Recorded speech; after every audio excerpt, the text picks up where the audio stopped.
Women are pinning my arms back, their grips like iron. And there, just inches away, Jimmy, my wife Lisa's supposed friend, is yanking at her skirt, smirking like he owns her. Let go of me. I shout, struggling against their grip, but they only tighten their hold, enjoying my helplessness.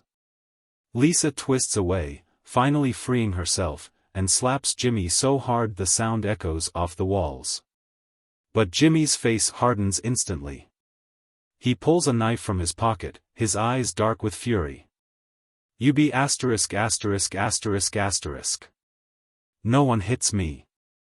In the corner of my eye, I spot a gun tucked in one of these thugs' belts. I take my chance, stomping down hard on his foot. His grip loosens just enough for me to break free, snatch the gun, and... My hand shook as I gripped the gun, but my focus was razor-sharp, locked on Jimmy. His eyes darted to the barrel pointed straight at his chest, and for the first time, I saw real fear in his smirk. The two goons beside me stepped back, hands up, clearly not ready to throw their lives away for Jimmy's ego. But Lisa? She didn't move. She crossed her arms, glaring at me, her lips curled in disdain. The fact that she could look at me like that after everything, that look more lethal than Jimmy's knife, boiled my blood. What's your plan, Michael? Shoot him and become some tragic hero? Her voice was ice cold, each word dripping with contempt. You couldn't pull the trigger if your life depended on it.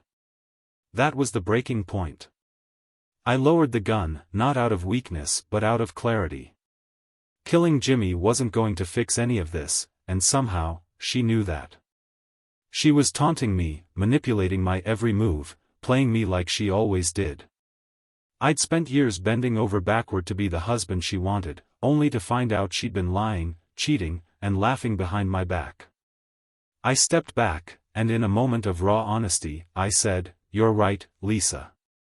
I'm not going to waste my life on this."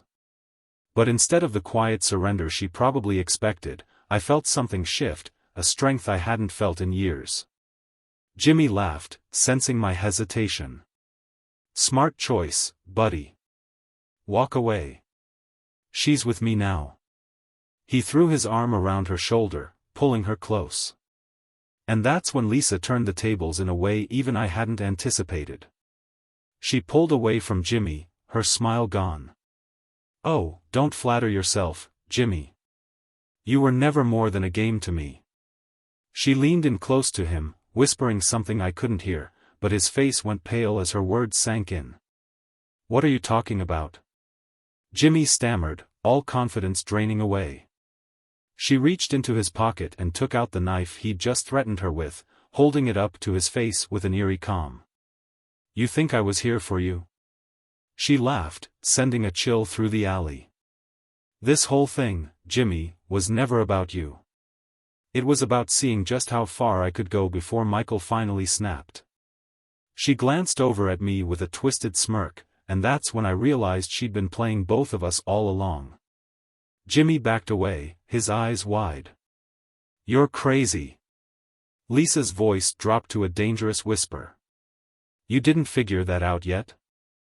I felt my stomach drop, a hollow feeling spreading through me. I had spent years of my life with this woman, convinced we had something real, only to find out that I was nothing more than a pawn in her game. The weight of it was crushing, but standing here, seeing her bare her true colors, I also felt free for the first time.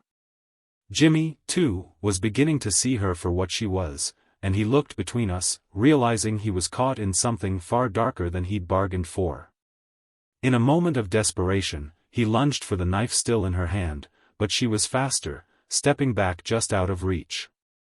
"Touch me again," she warned, her voice deadly calm, "and you'll regret it." For the first time, I saw Jimmy as he really was, weak, foolish, just another victim of her twisted games. In one swift movement, I tossed the gun to the ground. I was done with this insanity, with the anger and hurt she'd inflicted. It was time to walk away, to finally leave the chaos she thrived in behind. But as I turned to leave, the alley erupted in flashing blue lights. Police officers poured in, guns drawn, and in the sudden chaos, Lisa's face flickered from confident to panicked. "Help me, Michael," she cried, her voice desperate, pleading, the coldness gone in an instant. It was a face I remembered, a voice that once stirred something real inside me. But I wasn't buying it this time. I gave her one last look, the kind that said everything I hadn't had the words for all these years. She had pushed me past the point of no return, and the weight of that hit her as she finally understood. "Good luck, Lisa," I muttered under my breath, walking past the police as they moved in. I took a few steps out of the alley, the cold night air cutting through me, each breath feeling like my first taste of freedom. The flashing lights painted the scene behind me in red and blue, and I told myself it was over. But deep down, I knew Lisa wouldn't let it end that easily. Just as I reached the edge of the parking lot, a voice cut through the chaos. "Hold it right there," one of the officers shouted, aiming his flashlight directly at me. I stopped, raising my hands, frustration bubbling up. Hadn't I just walked away from the fight? Why the hell were they stopping me? "Michael Harris," the officer asked, narrowing his eyes as he approached, his partner keeping a hand on his holster. "That's me," I said, trying to keep my voice steady. My mind raced, wondering what Lisa could have cooked up in those few seconds. "You're under arrest," he said, pulling out a pair of handcuffs. "What? For what?" I asked, barely keeping the panic out of my voice. In the back of my mind, I could almost hear Lisa's smug laughter, echoing through the alleys of my brain. I turned my head back toward the bar, just in time to see her stepping forward, cradling a bleeding lip she'd given herself in those precious moments while I wasn't looking. "He hit me," she cried out, her voice shrill and panicked, but to the cops, it sounded all too convincing. "He attacked Jimmy and then turned on me. He tried to shoot him." I could barely believe what I was hearing. I wanted to scream out the truth, but the look on her face told me everything. She had planned this, counted on my anger, my impulsiveness, to turn the tables back in her favor. The smug smile that lingered at the edge of her lips as the cops twisted my arms behind my back was a clear sign that she knew exactly how this would end. My head spun with a whirlwind of emotions as the cold metal of the handcuffs clamped around my wrists. I glared at her, but she only tilted her head slightly, just enough for me to catch the hint of triumph in her eyes. Lisa had won again, or so she thought. As the cops marched me toward the patrol car, Jimmy, nursing his pride and whatever injuries Lisa might have given him, caught my eye. His expression shifted from anger to realization, and suddenly, he pushed past the officers, grabbing Lisa by the arm. "You set this up, didn't you?" he growled, too low for the cops to hear. "You wanted this to happen, all of it." Lisa's mask slipped for just a second, and a flicker of fear crossed her face. "Don't be ridiculous, Jimmy. You know how Michael is, he's always been unstable." Jimmy wasn't buying it. Maybe he was slower than me to catch on, but he finally saw the darkness she hid behind those lies. He shoved her away, his face a twisted mess of fury and confusion. "You think you can play everyone, don't you? Well, not anymore." And then, just when I thought the night couldn't get crazier, Jimmy lunged forward, grabbing one of the officer's sidearms from its holster. His movements were erratic, fueled by rage, and the officers turned, realizing too late that the gun was in Jimmy's hands. Lisa's eyes widened, genuine panic setting in. "Jimmy, what are you doing?" "Put it down," she shrieked, backing up, finally realizing she wasn't as in control as she thought. He pointed the gun, not at me, but directly at her. "You ruined everything, Lisa. You played us all, and now you think you'll walk away from this clean?" In the chaos, the officers shouted for him to drop the weapon, but Jimmy didn't seem to hear. His face was twisted with betrayal, just like mine had been minutes ago. And for the first time, I saw Lisa genuinely afraid, her eyes darting around for an escape that wasn't there. But then, Jimmy's hands shook, and before he could decide what to do, the officers tackled him to the ground, the gun skidding across the pavement. I heard the crack of his head hitting the concrete, saw the blood pooling beneath him, and knew he wasn't getting back up. Lisa, breathing hard, stared down at Jimmy's lifeless body, the shock rendering her speechless. And for a brief moment, we locked eyes across the parking lot. She saw that I wasn't afraid of her anymore, that she had lost whatever power she thought she had over me. But the moment shattered when she turned to the officers, flipping her emotions like a switch. She dropped to her knees, wailing and clinging to the nearest cop's leg. "He was going to kill me," she sobbed, playing the victim to the very end. I knew I couldn't change her story now.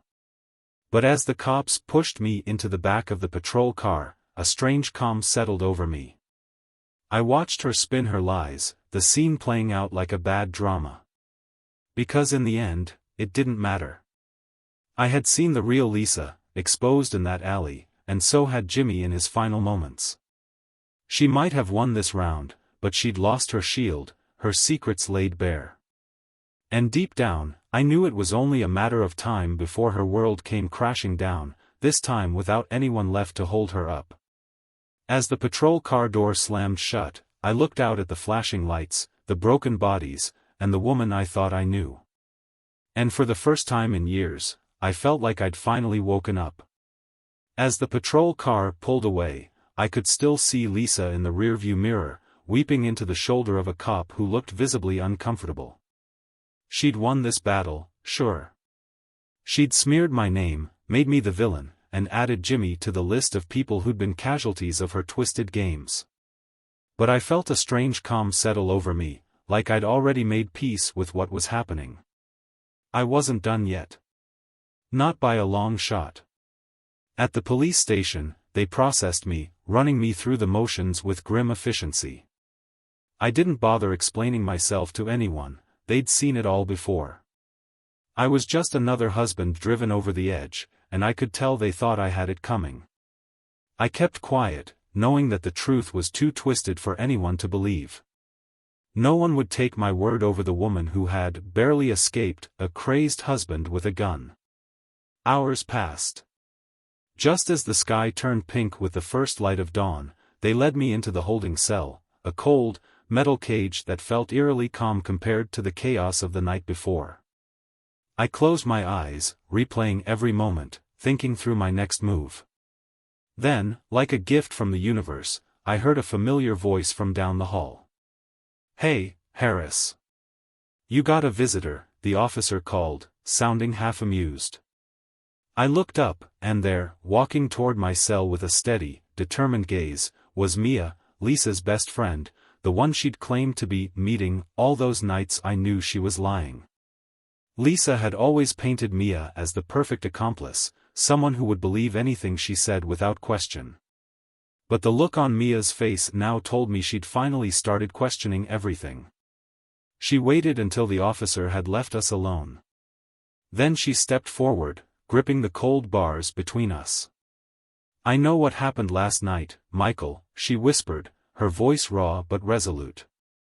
"Lisa called me right after you were arrested."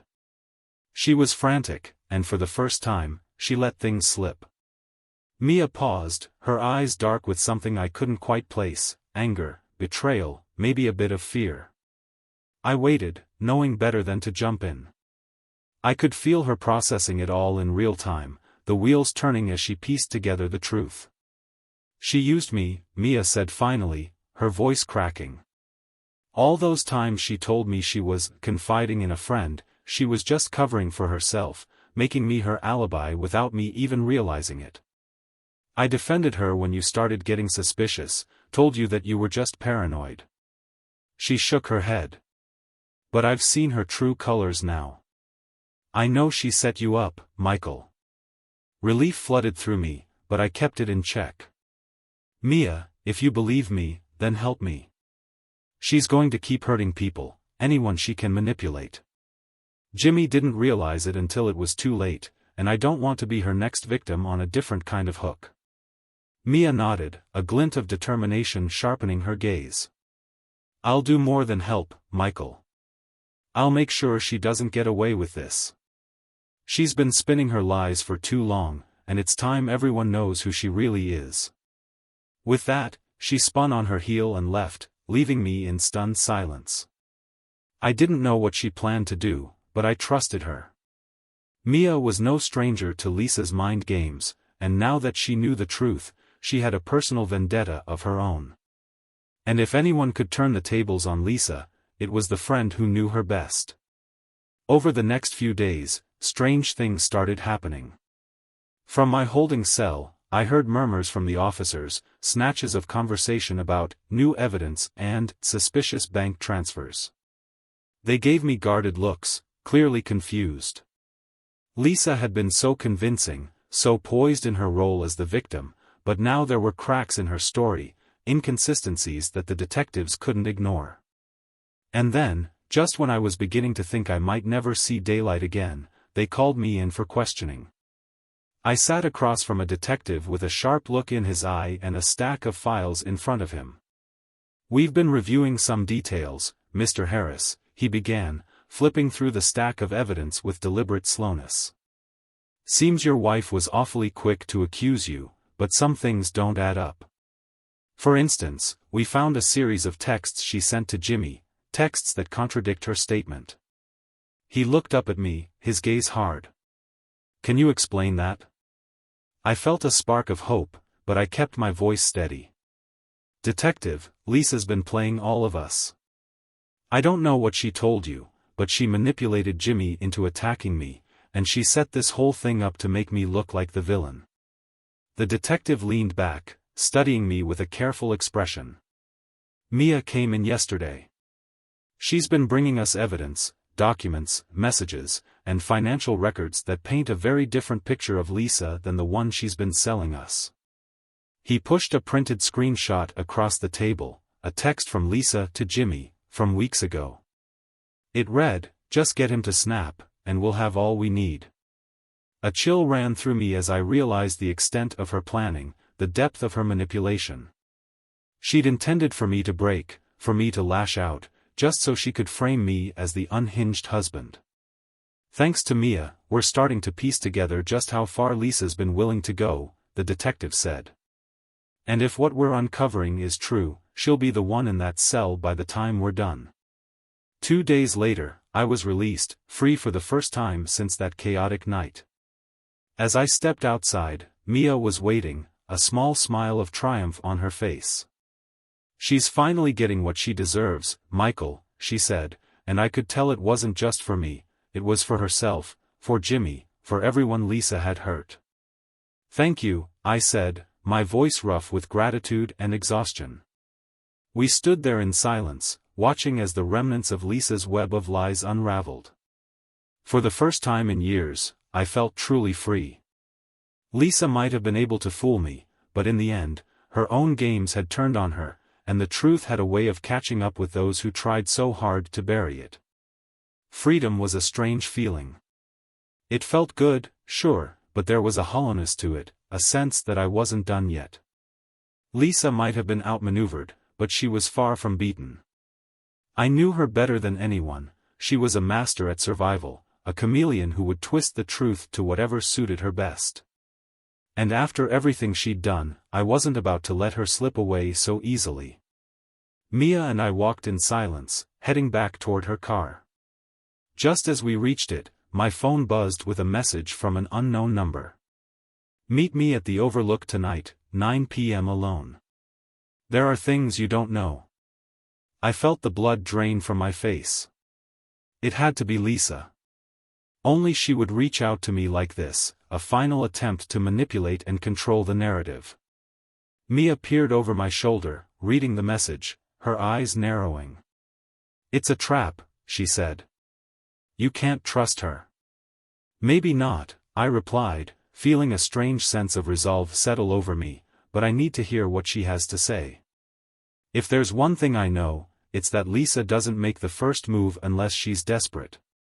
This could be her trying to cut a deal, or her last attempt to drag me down with her." Mia bit her lip, clearly torn. "Fine," she said finally, "but you're not going alone. I'll be nearby, just in case." The overlook was an eerie place at night, perched on the edge of a steep cliff that overlooked the city's lights, which flickered like distant stars. It was windy, and the cold air seemed to amplify the silence. I arrived a few minutes early, keeping my head on a swivel, half expecting her to jump out from the shadows. Then, at exactly 9 o'clock, a car's headlights cut through the darkness, and Lisa stepped out, looking every bit as put together and composed as ever, despite everything that had happened.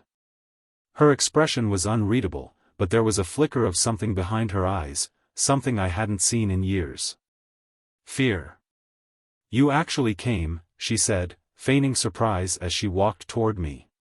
"Cut the act, Lisa," I replied, crossing my arms. "You wanted to talk. So talk." She chuckled softly, though it sounded forced. "Always so direct, Michael. But it's not that simple. There's a lot you don't know, and if you'd just listen to me for once, maybe you'd see that things aren't as black and white as you think." "Right," I scoffed, "because blackmail, manipulation, and betrayal are such gray areas." She sighed, dropping the pretense. "Fine, I'll make this quick. You think you've won because Mia found some dirt, but there's so much more going on than you realize. You're playing with forces that could ruin you." "What are you talking about?" I demanded, my patience thinning. "What forces?" Her gaze sharpened, and she stepped closer, lowering her voice. "Did you ever wonder why I spent so much time with those businessmen, the politicians, the cops? Did you really think it was just about money and power?" I frowned, her words catching me off guard. I hadn't thought about it beyond the betrayal. But now, standing here, watching her face, I began to see the faint outline of something larger. "There's a network, Michael," she whispered. "Powerful people who rely on me to keep certain secrets safe. They thought I'd burned all my bridges by getting too close to you, to Jimmy, to the ones who were expendable. But now that you've gone poking around with Mia, they're nervous, and that makes you a liability." A cold sweat prickled at the back of my neck. Was this another one of her lies, or was there a darker truth buried beneath? I glanced at the shadows, wondering if we were truly alone. "So what are you saying? That you're some kind of fixer for these people?" She smirked, that familiar glint of superiority flashing in her eyes. "Something like that. I'm offering you a way out, Michael. If you walk away, if you stop digging, I can make sure you're safe." It sounded too good to be true, but there was a part of me that knew she was telling the truth. Lisa had her claws in deeper than I'd ever imagined, and if she felt threatened, so did the people she worked for. "What about Mia?" I asked, my voice flat. "You think I'll just leave her to face the fallout while you and your friends walk away unscathed?" Lisa's face hardened. She made her choice. "You can't save everyone, Michael." I shook my head, feeling a surge of anger. "No, but I can damn well try." "You're done, Lisa. I'm going to the police with everything I know, and I don't care how far you think your reach goes." For the first time, I saw a crack in her mask. She took a step back, her lips pressed into a thin line. "If you do that, you're as good as dead." Before I could respond, headlights suddenly lit up the scene from another car pulling up behind us. I glanced back, expecting to see Mia, but instead, a group of men stepped out, all of them wearing suits, their expressions cold and unforgiving. Lisa's network. One of them, a tall man with graying hair, looked at me with a mixture of pity and menace. "We were hoping you'd be more reasonable," he said in a tone that was smooth but edged with steel. He nodded to two of the men, who started advancing toward me. I backed up, my heart racing. "You think you can just silence me?" "We don't think, Mr. Harris." "We know," he replied calmly. But then, out of nowhere, a car came barreling down the road, headlights blinding everyone. It was Mia, and she wasn't stopping. She skidded to a halt between me and the men, her window rolled down. "Get in, Michael," she screamed. I didn't hesitate. I threw myself into the passenger seat as she hit the gas, tires squealing. As we sped away, I saw Lisa's face in the rearview mirror, her mask completely shattered, her eyes wild with rage and fear. What the hell was that? I gasped, trying to catch my breath. I figured she'd have backup, Mia said, her voice tight with adrenaline. That's why I came prepared. She nodded toward the back seat, where a file sat, its pages filled with evidence, emails, bank records, and names that connected Lisa's network to people in power all across the city. I didn't just come to rescue you, Michael, she said, glancing at me with a grim smile. We're taking her whole operation down.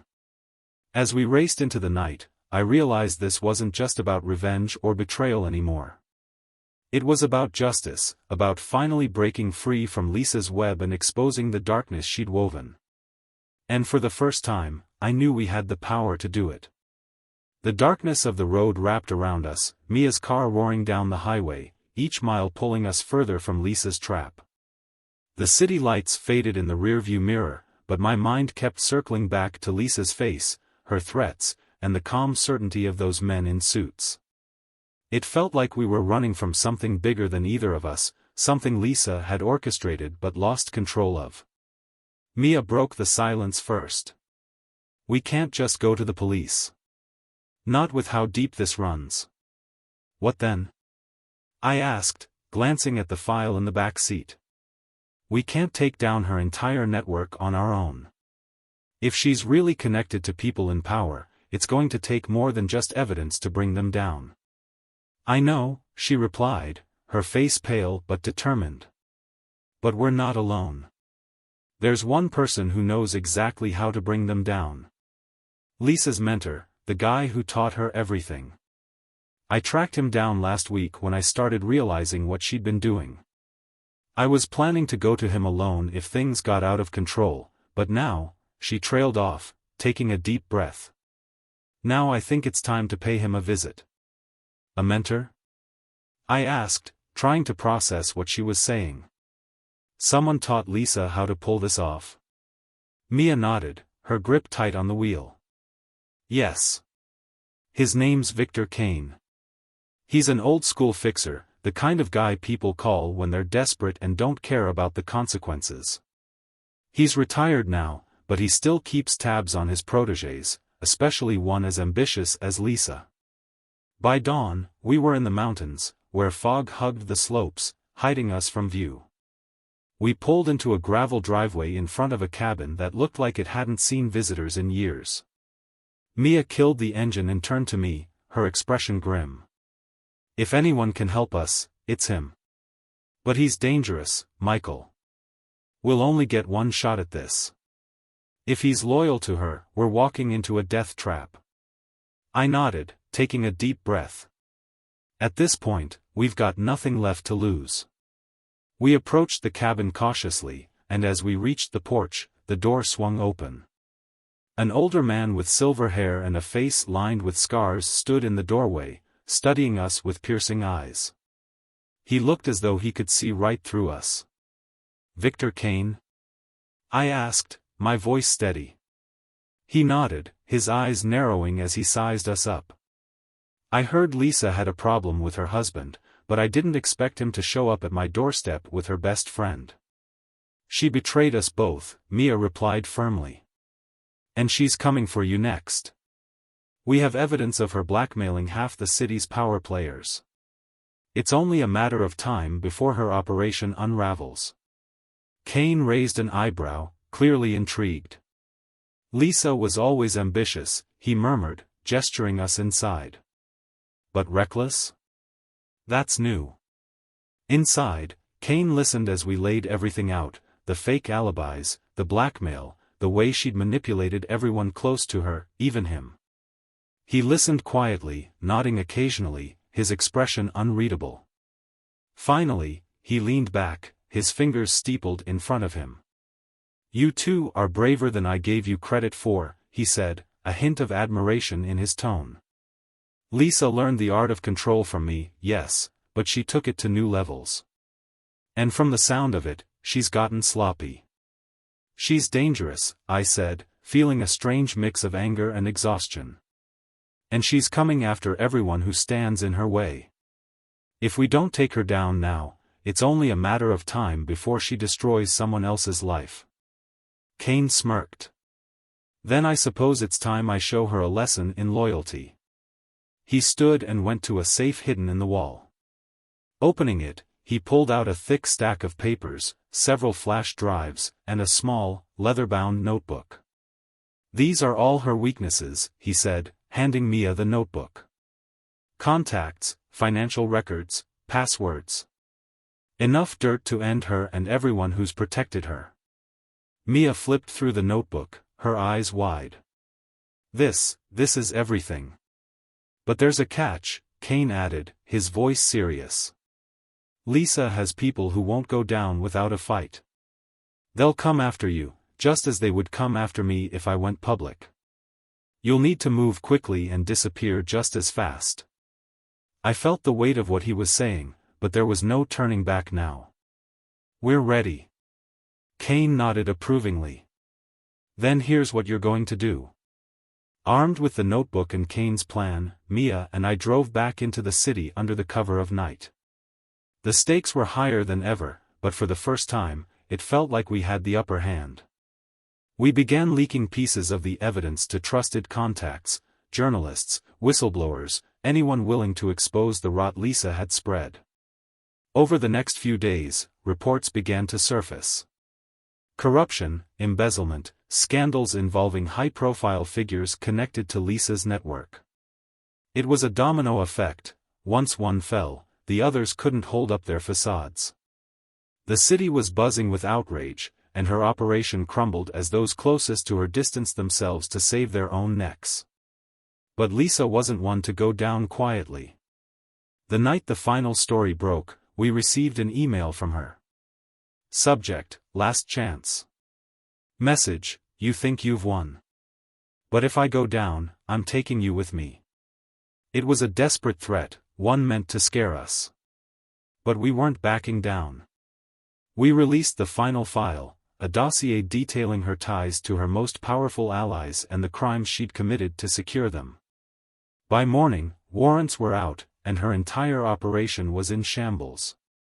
The last I saw of Lisa was on the news, her face pale as they escorted her into a police car. She looked straight into the camera, and for a moment, I almost saw the woman I once loved, until I remembered everything she'd done. The lies, the manipulation, the betrayals. She wasn't just a woman scorned, she was a master manipulator brought down by her own hubris. As the story died down, Mia and I knew we couldn't stay. The people Lisa had worked with, those she'd betrayed to save herself, they wouldn't forget us. We packed what little we had, burning anything that could tie us to this life, and left the city behind, heading toward an unknown future but finally free of Lisa's web. In the end, it wasn't revenge or anger that drove us, but a sense of justice, of closure. And as we drove away, I realized that sometimes, breaking free means leaving behind everything you once thought was real. For weeks, Mia and I moved from town to town, trying to stay one step ahead of the fallout from Lisa's downfall. We had taken down her operation, but we weren't naive. The people she had betrayed and implicated wouldn't just forgive and forget. They'd want retribution, and we'd be the obvious targets. One night, we found ourselves in a quiet, run-down motel just outside a small town. We barely spoke, the weight of everything catching up to us. The excitement of exposing Lisa and escaping her twisted web had faded, replaced by a gnawing sense of uncertainty. What kind of life could we have, always looking over our shoulders? Just as I lay down, exhausted but too wired to sleep, there was a knock on the door. Mia and I exchanged a tense look. We weren't expecting anyone. I reached for the small knife I kept under the pillow, while Mia crept to the window, peering through the blinds. "It's Victor Kane," she whispered, looking stunned. "How did he find us?" I tensed but nodded, signaling her to open the door. Victor stepped in, closing it quickly behind him. He looked older than he had the last time we saw him, his face lined with exhaustion. "You're in danger," he said without preamble, his tone low. "There's a price on your heads, and Lisa's former associates aren't the only ones who've put it there." Mia frowned, crossing her arms. "We knew they'd be after us. That's why we've been hiding." Victor shook his head. "This isn't about hiding. They're professionals, and they're better at this than you'll ever be. They won't stop until they have what they want." "What do they want?" I asked, realizing there was more to this than I understood. "You two have something more valuable than the evidence you leaked," he replied. Lisa kept records, her own insurance policies, with details on every member of her network, but also on their rivals. "That notebook I gave you is only half the story." I stared at him, confused. "But we already handed over everything. The media has it all." "Not everything," he said, his eyes sharp. Lisa had one final trump card, a cache of files hidden away, detailing secrets that would cripple not just her allies but anyone who's ever worked with her enemies. "If you can find it, you might be able to trade it for your freedom." Mia took a step back, shaking her head. "So you're saying there's some hidden stash of files that could get us out of this mess? And we're supposed to just trust you?" Victor's gaze softened slightly. "Look, you don't have to trust me. But I owe you both for helping me settle a score. That's why I'm here. I know where it is, and I can help you get there." I glanced at Mia, feeling a dangerous spark of hope mixed with fear. This could be our one chance at truly escaping Lisa's shadow, once and for all. 3 days later, we found ourselves standing outside a massive, abandoned estate on the outskirts of the city. The place was shrouded in secrecy, surrounded by overgrown gardens and high stone walls. Victor led us to a hidden entrance on the side, bypassing what was left of the estate's dilapidated security. Inside, the place was a maze of dust and shadows. The air was stale, filled with the faint scent of decay. We moved quickly, Victor leading us down a winding set of stairs into what looked like an old wine cellar. But as we stepped inside, I realized it was much more than that. At the far end of the room, behind rows of dusty wine bottles, was a steel door. Victor approached it, inputting a code he'd memorized long ago. The door clicked open, revealing a small vault filled with stacks of binders, USB drives, and a laptop sealed in a plastic case. "This is it," he said, his voice barely above a whisper. Everything Lisa was holding back, the secrets of every powerful player she'd crossed. Mia reached out, her fingers grazing one of the binders. "So, what do we do with it?" Victor turned to us, his expression deadly serious. "You leverage it. You use it as your ticket out.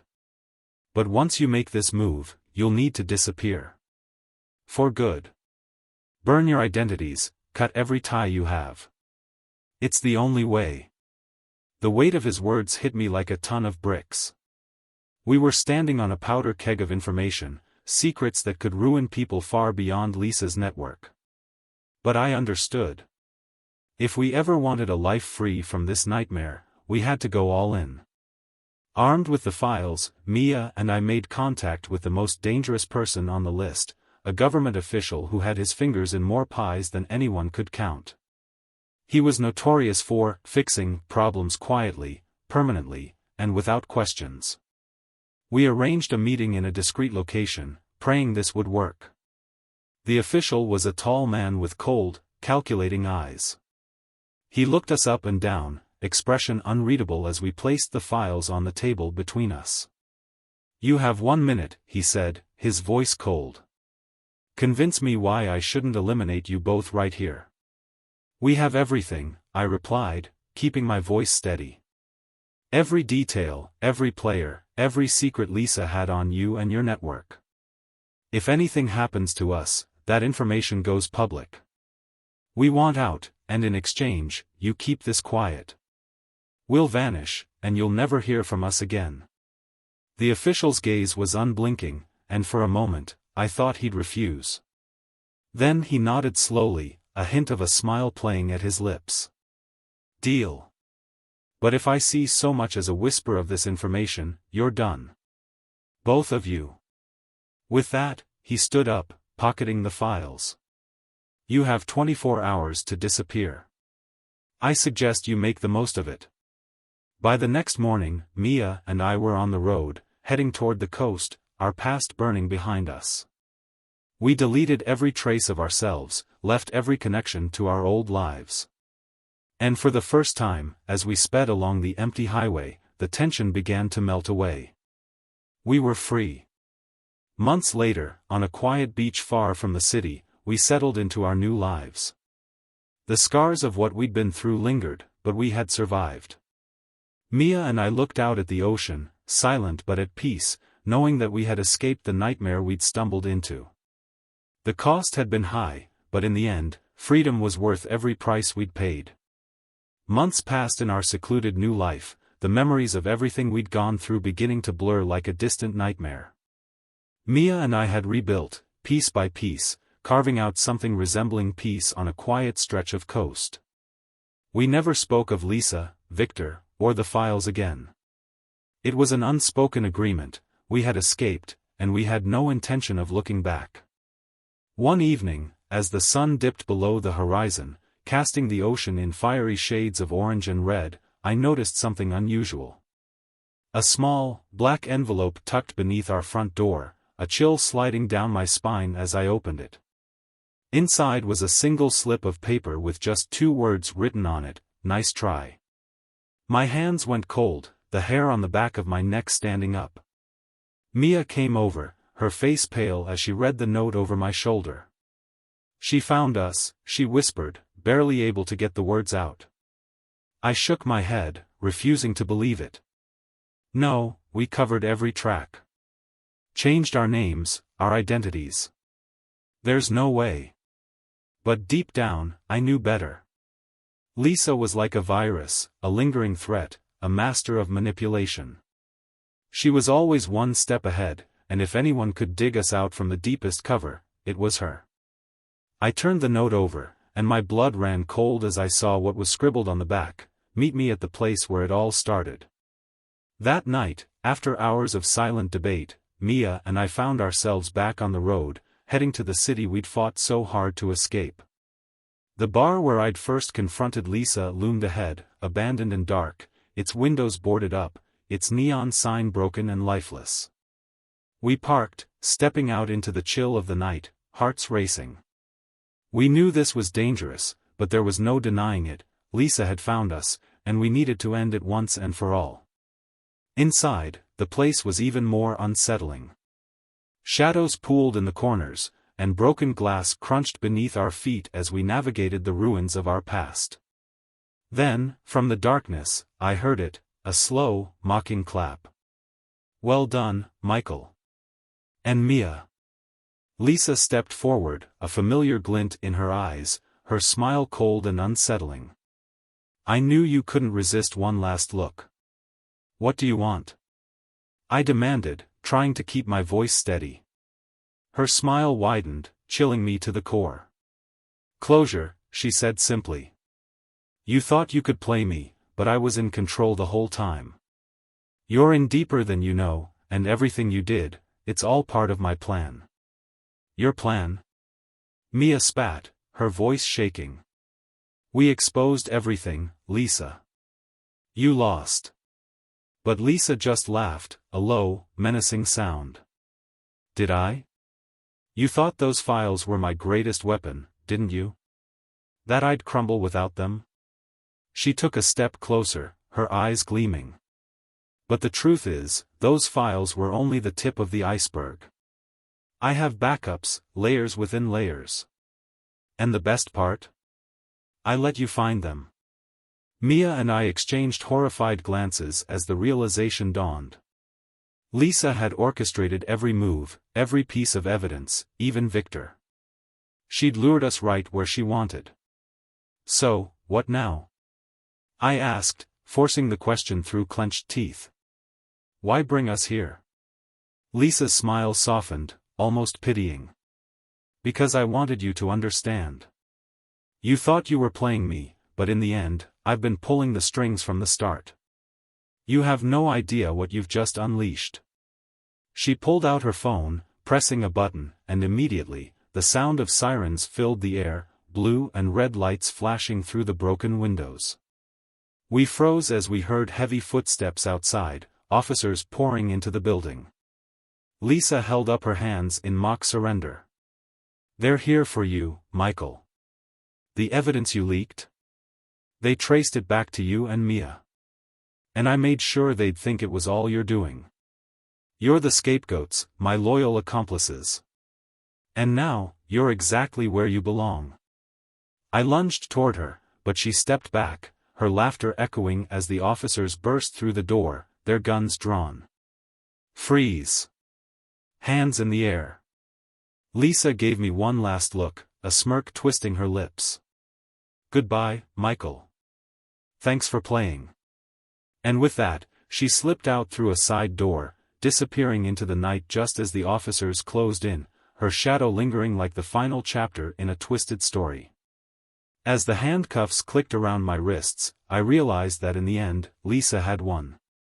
She'd created a story, a scheme so elaborate that we'd never had a chance.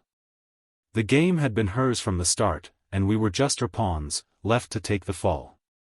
And in that moment, as they led me away, I couldn't shake her words, thanks for playing. Because that's all we ever were to her, a game, a thrill, and her ultimate escape. Bye for now.